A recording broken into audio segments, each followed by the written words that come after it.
We're doing a series of messages simply based upon that one phrase in Psalm 23 where God, restores my soul. You know, the more I thought about that this week, and I'm writing these sermons as we go along, the more I realized, I thought, who all needs this message?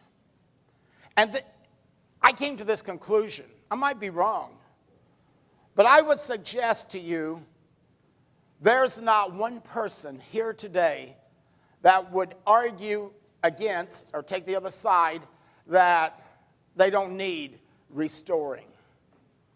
I think most of us are running on empty. I think a lot of us, and we're talking spiritually, we're not where we'd like to be in our walk with God. I think there are a lot of things we would like to have in our relationship with God that, well, they're just not there yet. Well, that's what these messages are about. And specifically, that's what we're going to talk about today. God, restores my soul. I want you to understand that there are some things, some needs in your life, some emptiness that no one in this world can fill but God. And the point of all these messages is for us to come to Him who alone is able to restore us. And God restores. What are we talking about restore? When I looked it up in the dictionary, it says to return to its original state, fullness, completeness. And I love that. For an example, if you're driving along on a trip and you look at your gas gauge and it's almost on E, you don't say, I don't have time to stop for gas. I'm running late. I'll just keep going. You don't do that. You pull over and you fill it up and the tank is restored to fullness, completeness. Takes a little time, but it's essential. I, knock on wood, haven't ever ran out of gas. I came close several times. The closest I ever came was a few years ago. I was getting ready to leave for the North American Christian Convention in Indianapolis. And I filled up that weekend here in Litchfield. I ran a couple of short errands and that, left on Tuesday morning, drove to Indianapolis. And the convention was so powerful that week.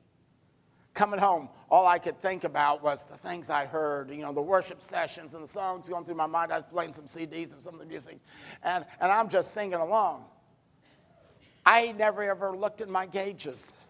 And I remember coming past the Vandalia exit on 70. I had just passed it.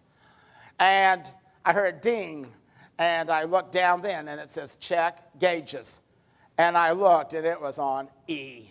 Oh, wow. And then I looked at my mileage because I had set my mileage for the convention when I had filled up. And I had something like 450-some miles on the tank. And I never wanted to go over 300 usually, And I'm thinking, oh, my, dear Jesus, please help me. I was just worshiping you all the way back. I should have been paying attention, but I was singing, And I said, if I can get that Mulberry exit. And I pulled in and filled it up. And then I checked in the book I have in the car on the car itself, how much it held. I think I had less than half a gallon. I mean, it was down to fumes, literally, And I thought, man, that was dumb. But I thought, how often that can happen in our walk with God, isn't it? We just get going and we're cruising along and we're busy, and bing, a warning light goes off. What's that? You're running on empty. You're about to run out. And that's a bad place to be. It's going to set you back a lot. You always want to make sure you have plenty of gas in the tank. And so that's what we're going to talk about in these messages. And then I realized on God Restores My Soul, I thought, I had a lot of messages I thought, directions I might go with this. But guess what? I had not based one of them on Psalm 23. I took the phrase out of there, and then I thought maybe I ought to look at the context in which that phrase is found. And I thought, oh, come on, preacher. You've had it memorized probably 55 years. I've been quoting and reciting Psalm 23. I probably preached hundreds of funerals based on this passage. I preached sermons to you on Sunday from Psalm 23. I already feel like I've told you more than I know about it. I thought, man, how much more can there be on Psalm 23? But I prayed, and I thought, we're going to look at it this week from a different light. And God has taken me to school, as you will see as we go through the message today. He has opened my eyes to things. I had the words, all knew them. I could wake up 3 a.m. and just recite them and never miss a beat. But it's another to know how God wants to restore my soul. Let's read it together, the first 3 verses we're going to be looking at today. Will you read with me, please?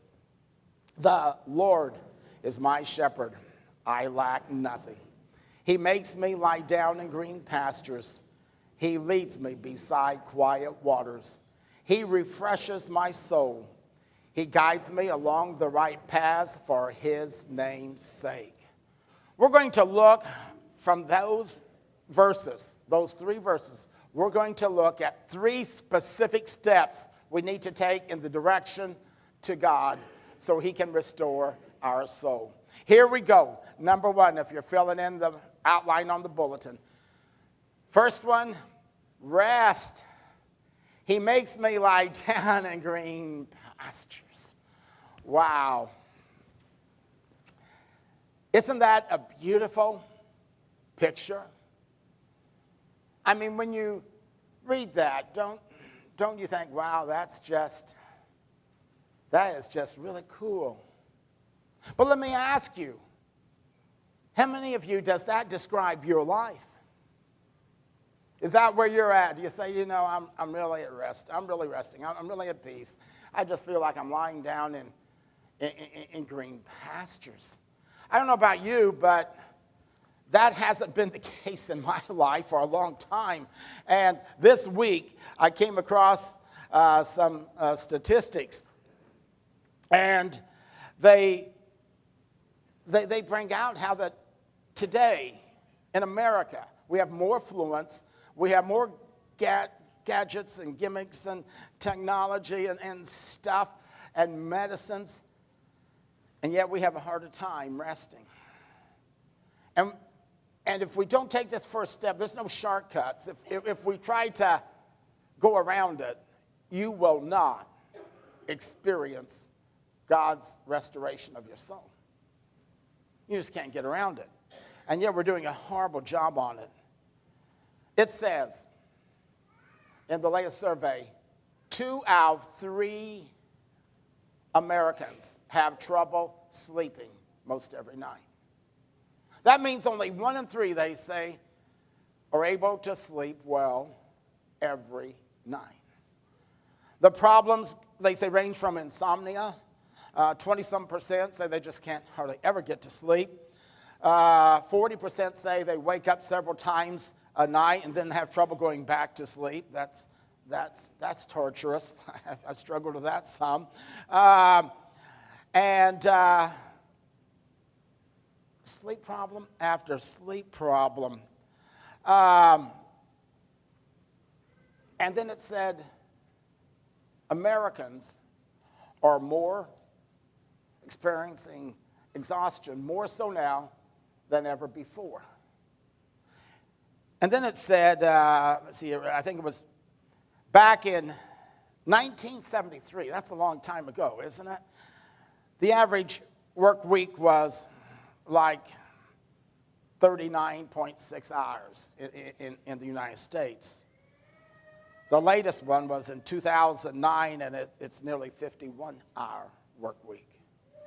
I mean, we go these things that save time. I mean, think about what your mom and dad didn't have that we've got. Isn't that true? I mean, think about it, the conveniences. They didn't have microwaves. They didn't have, all the things that just zap things. And yet we have less time than ever before. And we just think that we can keep running and we don't have time to fill up our tank. Rest, it's just not that important. Now, this ought to be a no-brainer, right? I mean, come on. This ought to be a no-brainer. Rest. I mean, it's okay. I'm going to take a break. I'm going to take a vacation. How many of you find it difficult to rest even when you're on vacation? You know, do you feel like National Lampoon's Vacation, this is a nightmare. And what we think is a slam dunk, take it to the basket deal is anything but that. It becomes extremely, sometimes frustrating to just get that rest, that quietness, and to get in those green pastures. One of my favorite Andy Griffith video clips is where Andy is burned out. Now, I think one of the reasons that show still is so popular today is because of its slow pace, don't you? I mean, studies have been taken and surveys and all that, and we said, man, we long to go back. It was such a slow, easy, quiet lifestyle. You know, that we love that pace, slow and easy, and we long for it. It's elusive today. Well, in this episode, Andy is kind of burned out. He is burned out. And he's trying to take a vacation. And you're going to sit there and smile and say, I know how it goes. I relate to that. And so this isn't as easy as it seems. Hope you enjoy the clip. Time we made things easy on ourselves around here.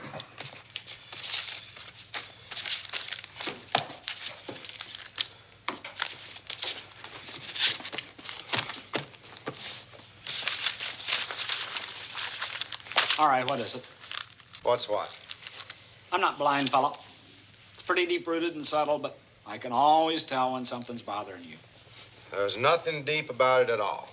I've just had it. I've been down here since 4 o'clock this morning when the wind blew down Wally's sign, and all day long it's been nothing but one crisis after another. I've had it. I'm sick of sheriffing. I'm sick of this room. I'm sick of this town. Are you sick of me? Well, in a friendly sort of hoping you'll understand way, yes, I am.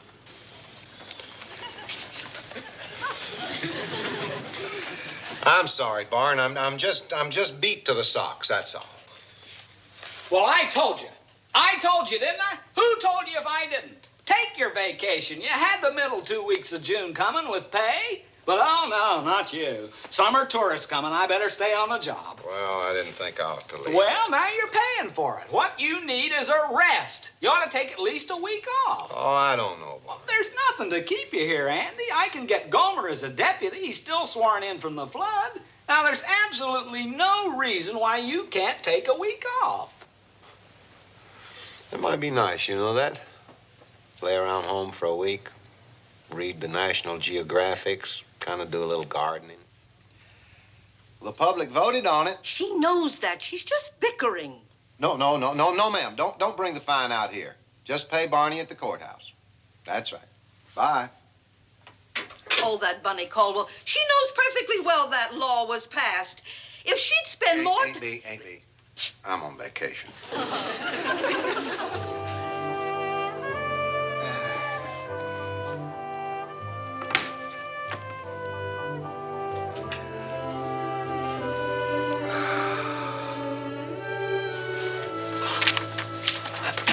Hi, Andy. Oh, hi, Barn. What's up? No problems. Now, this won't take a minute. I just need an extra set of handcuff keys, just in case. Oh, I think I got a set here in my pocket. Hey, Andy. Hey, Gomer. Take both of you to come out for some keys? You got the keys there, Andy? Yeah. Can I have an apple? Oh, sure. Help yourself. Stop it!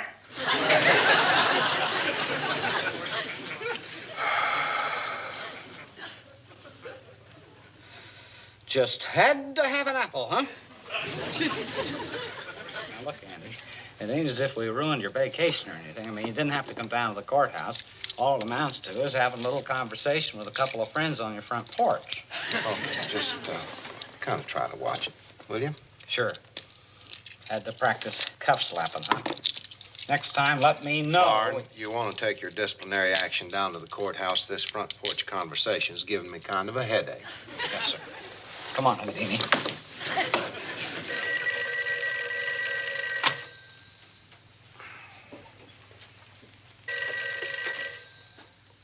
Hello? Oh, hello, Miss Krutek. You're what? Well, why don't you call the courthouse and Barney will come and get your cat down out of the tree?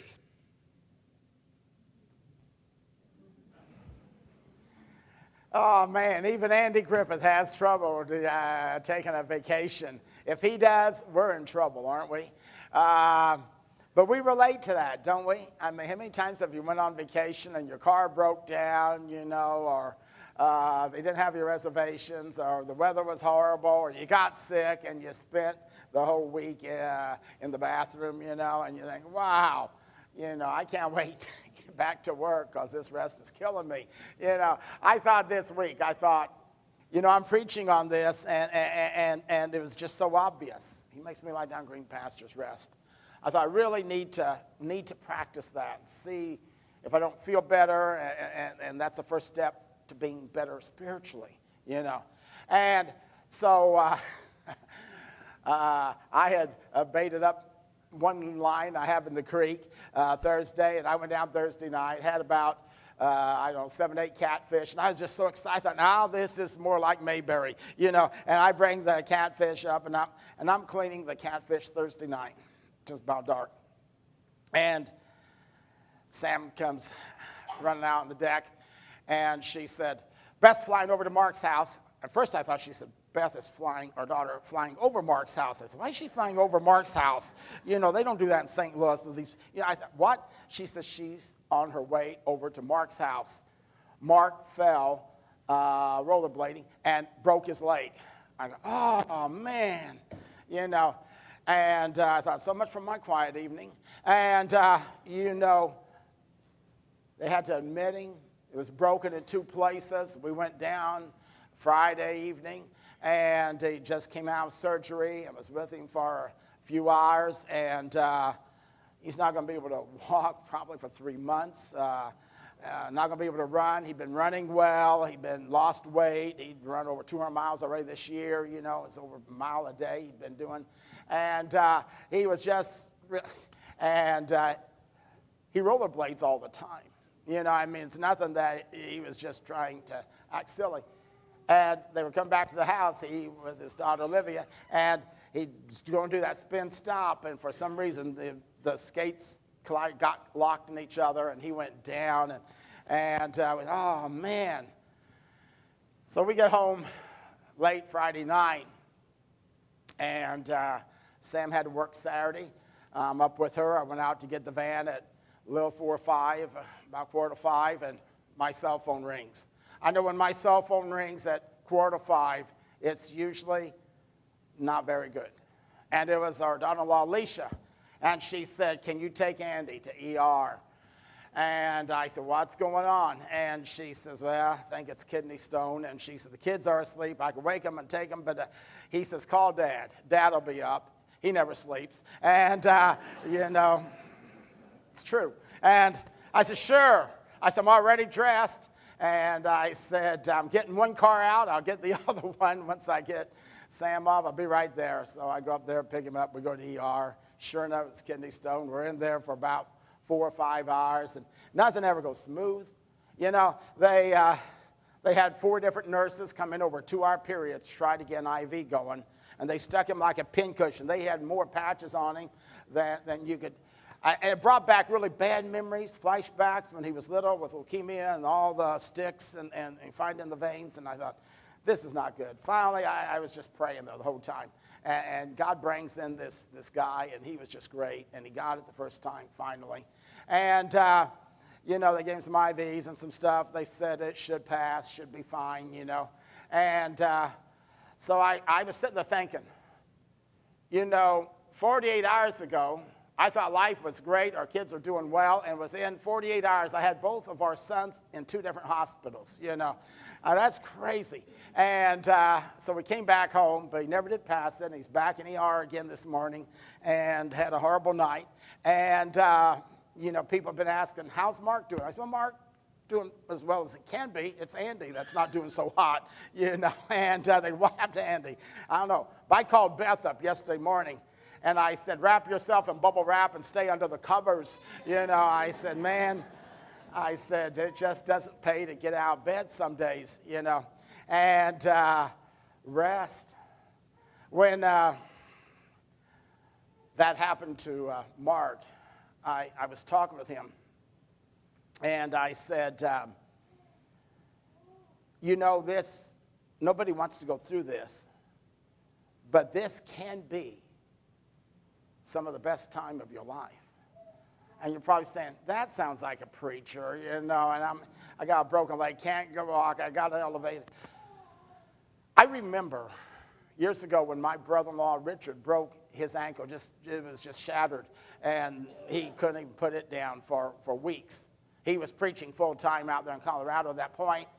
He said his life was on overload, but he said for the next few months, he said were the best months of my life. I couldn't do anything. You know, I did the things I thought I had to do and get done, they just all go on hold. He said, I was able to pray and read and connect up with God in a way that I'd never experienced before. He said, I longed for that, but I never felt I had time, and I was taking shortcuts in my walk and my time, my devotional time with God, and it restored that. And I told Mark, I said, when my colon ruptured in 2004, I was on overload. I said, I was maxed out. I mean, I was, you know, everything was going wrong. It seemed like the whole world was going to pot, and my life as well. It just seemed like everything was just falling apart. But when my colon ruptured, as maybe you'll remember, I was off for the next 3 months. I had plans. I was going to do this. I had to do that. I had more things to do than I had time to do. But I found kablooey.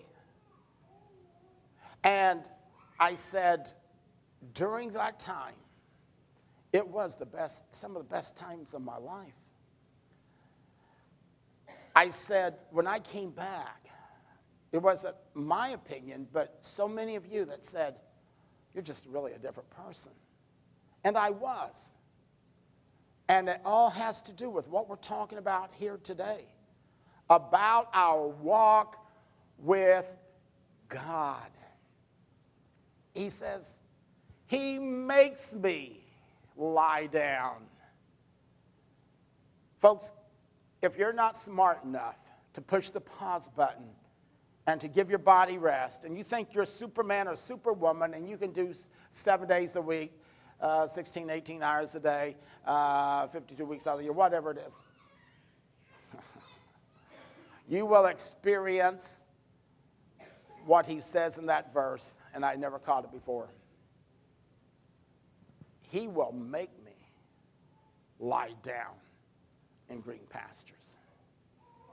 He can bring your world to a screeching halt.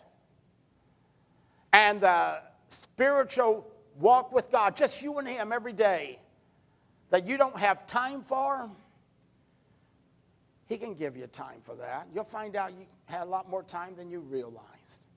And the things that you thought just had to get done and that were so important just don't even show up on the radar anymore.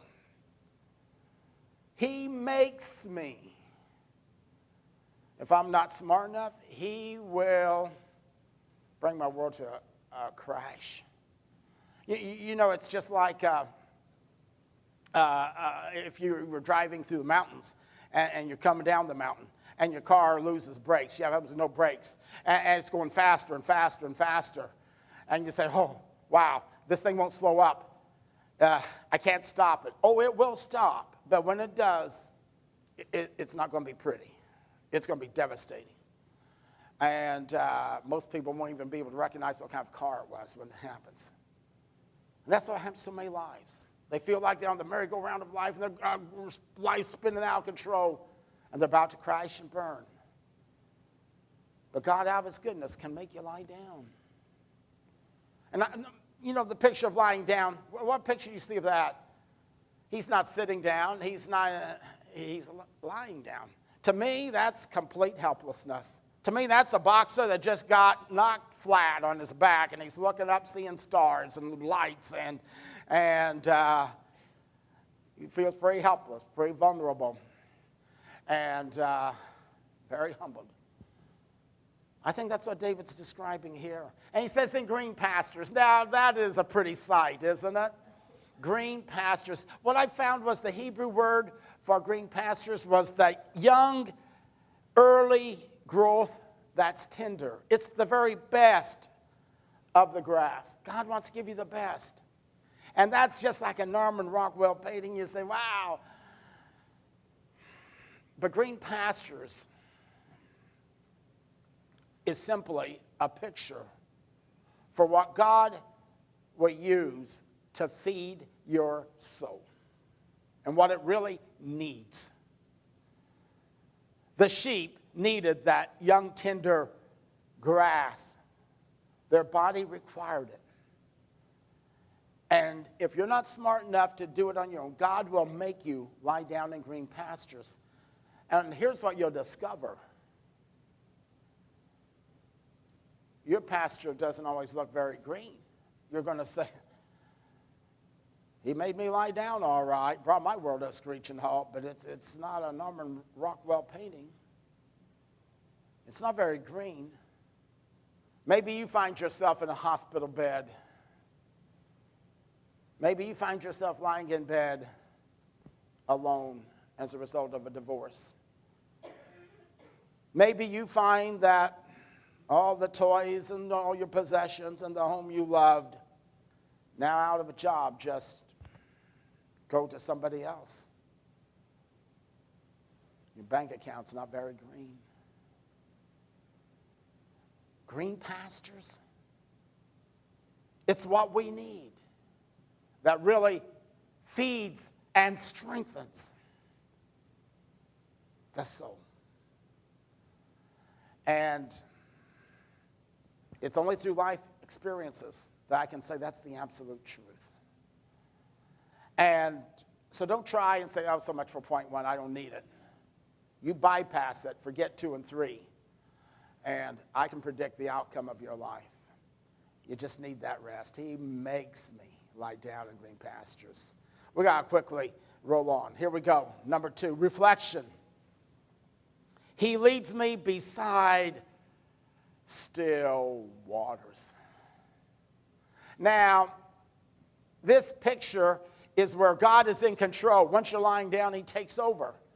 And, you know, it's a pretty picture, but it's still waters, really quiet. Still waters are usually deep waters. When you find the rushing, raging, noisy waters, they're usually shallow.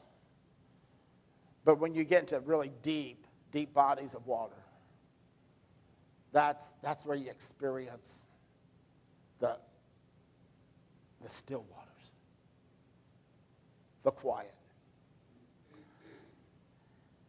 And he says he leads me beside them. He doesn't lead me through them. He doesn't just say this is a pit stop. Folks, this is now where we hang out for the rest of our lives. This is where we hang out for the rest of our lives. How often do you have to drink?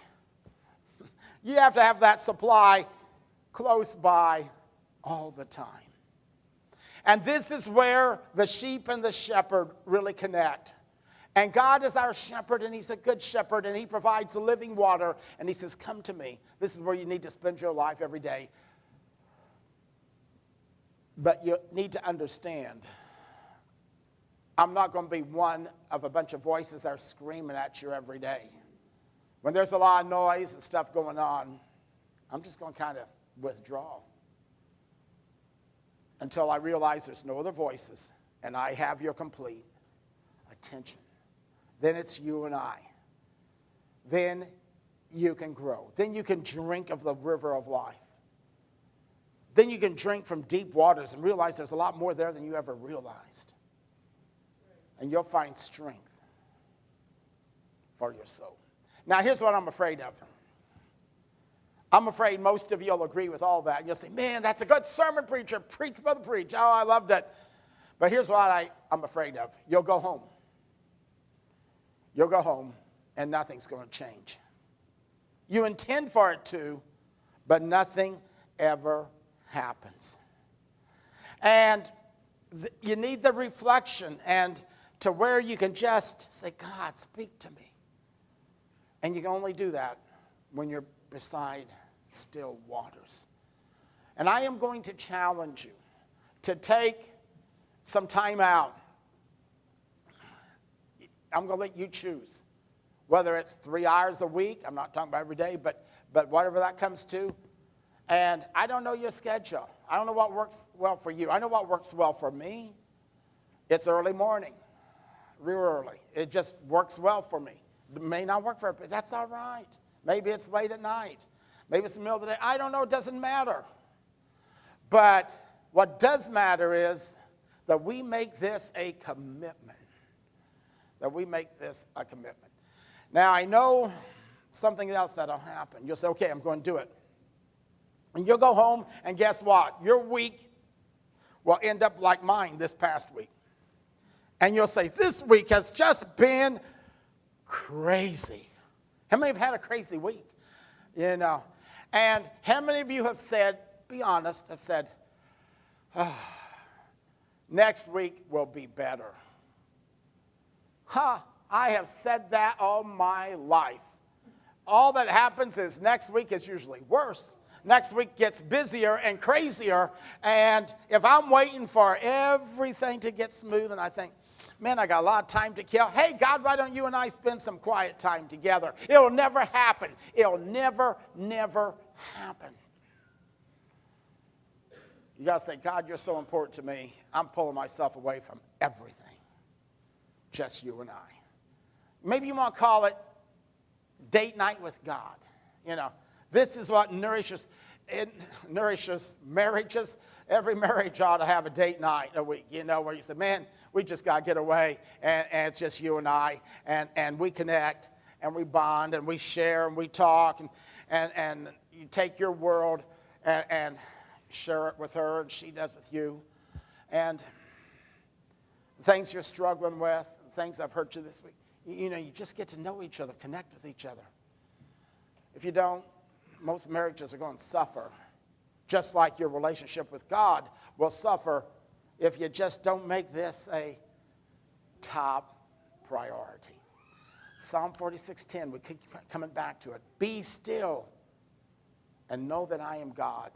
The Hebrew word literally means cease striving. Give it up. Just surrender to God. And that's where the psalmist is taking us through this. He is taking us from lying on our back in green pastures saying, I'm looking up. Yeah, that's about the only time we take time to look up is God has to get us on our back. And he's very capable of doing it. There is no problem for him to do that. You know, one of the things that used to be, I'm preaching this message to me more than anybody else. I just say, this is what I really need.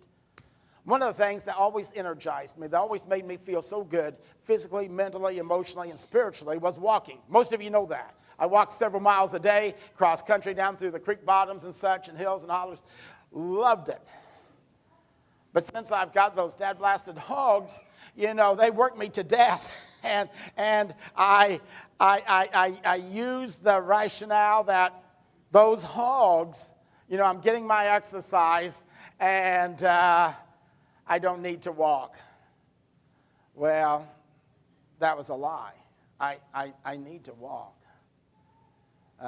There's some, not just for cardiovascular exercise, that it produces very little work can do. But I just need it because of my walk with God.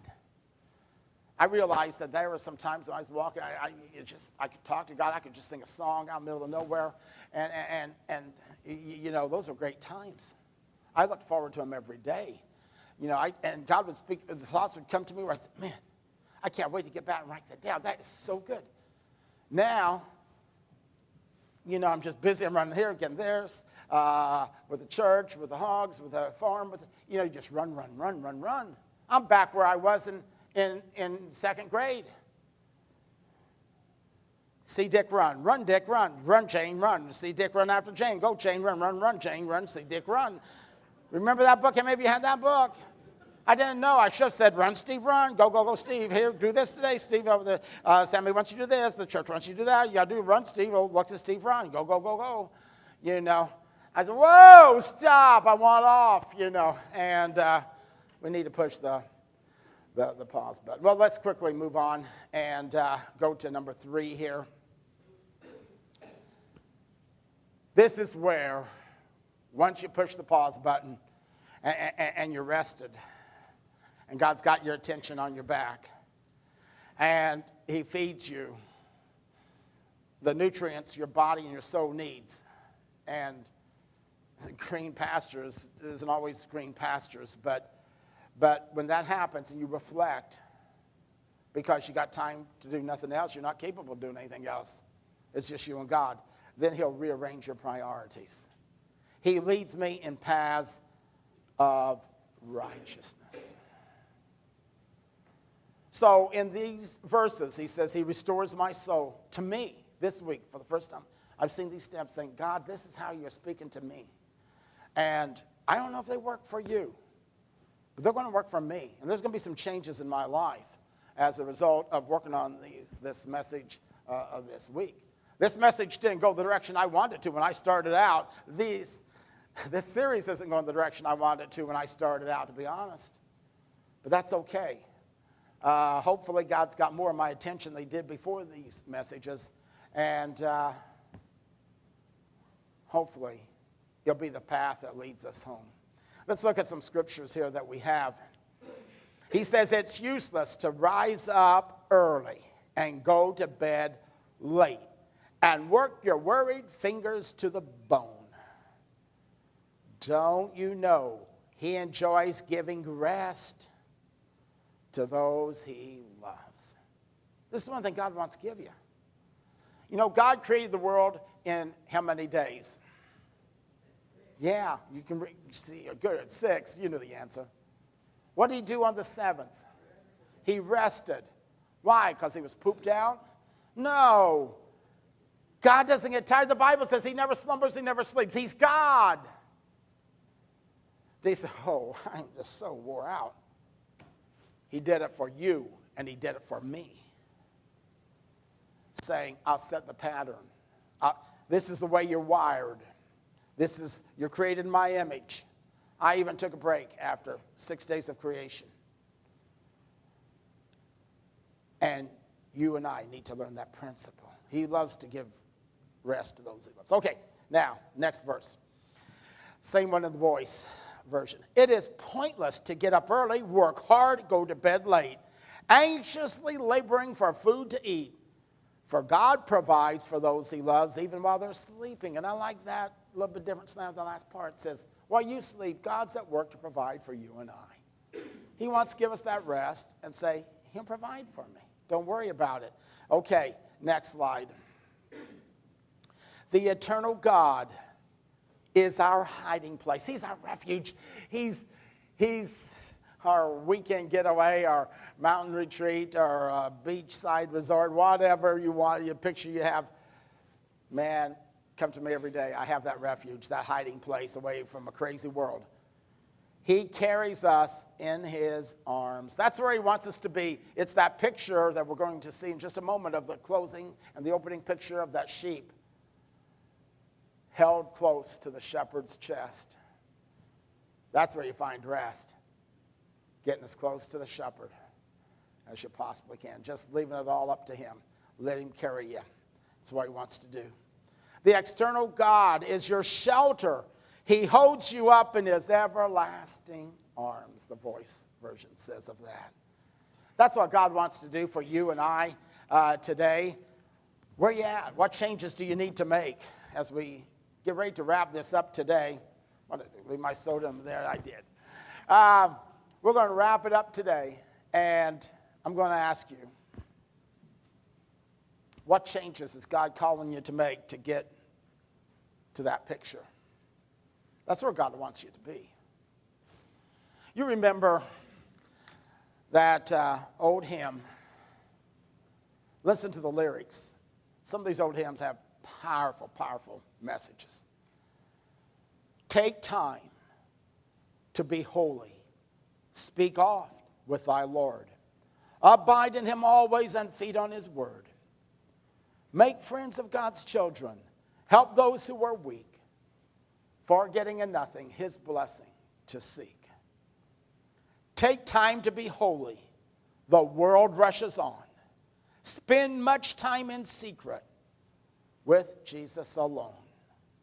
By looking to Jesus, like him thou shalt be, thy friends and thy conduct, his likeness shall see.